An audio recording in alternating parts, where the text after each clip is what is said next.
I wanted to focus on today is the concept of labeling emotions. Now, sometimes we do this unconsciously, if that makes sense. So sometimes we in our language that we use, we're doing this and we're not realizing that we're doing it. And sometimes we do it actively.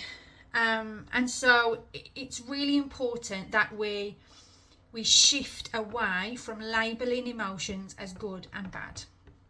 I.e., it's anger is the bad emotion and happiness is the good emotion. They're the two kind of most common concepts, if you like, that I come across quite regularly. When people are talking about anger, they talk about it from a very negative tone, or sometimes it is actively labelled as anger is the bad emotion and happiness is the good emotion.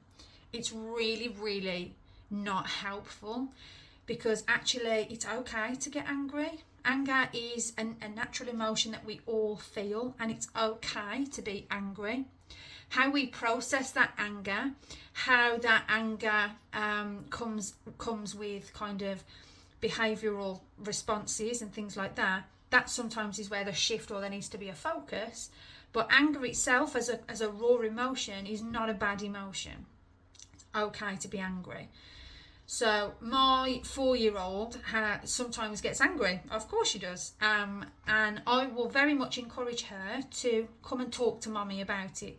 When you're angry, if you're angry, or if Mummy has said something that you disagree with or you're not happy with, tell Mummy and we will talk about it. And she does so. She's quite good at it, actually. She's very good at saying, actually, Mummy, no, I think X, Y, Z, or actually, Mummy, can we talk about it, is what she'll say to me.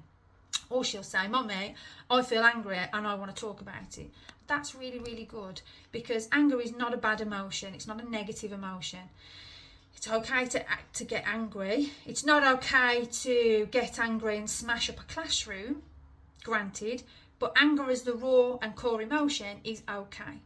So we need to really stop putting that negative connotation on anger or sadness or some of those other kind of emotions. A really interesting activity to do, actually, with some children and young people is ask them, tell them, write down a list of good and bad emotions. And the vast majority of the time, all on your good emotions will be happiness, excitement and things like that. On the bad side, they'll put being sad and angry and frustrated and things like that. It's at that point, it's really interesting to start having conversations with the children and young people to start challenging some of these, good and bad connotations and labels attached to emotions. Because all of our emotions are healthy, all of them, and we need all of our emotions. How we process them, how they have an impact on us, and how they impact our behaviour and our responses, that is sometimes where there needs to be a focus or a shift. But emotions as a core, there are no good or bad emotions. Likewise, in adding a connotation of happiness being the good emotion, you're placing a real emphasis on people feeling happy all of the time. So if that's the good emotion, then I need to feel happy all of the time. That's really unrealistic. We're not happy all of the time. Sometimes we're happy, sometimes we're sad, sometimes we're angry, sometimes we're frustrated. All of our emotions are healthy for us, and it's important that children have an awareness of that, because it's good to be sad sometimes. It's okay to be sad. It's okay to be angry. It's nice to be happy.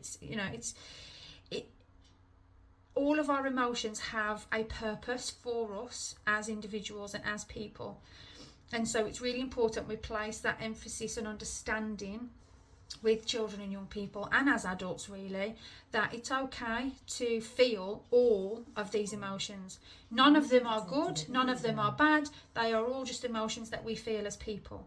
And again, we come back to how those emotions have an impact on us, how those emotions start to impact our behaviours or our daily lives, is sometimes where the shift and the focus needs to be.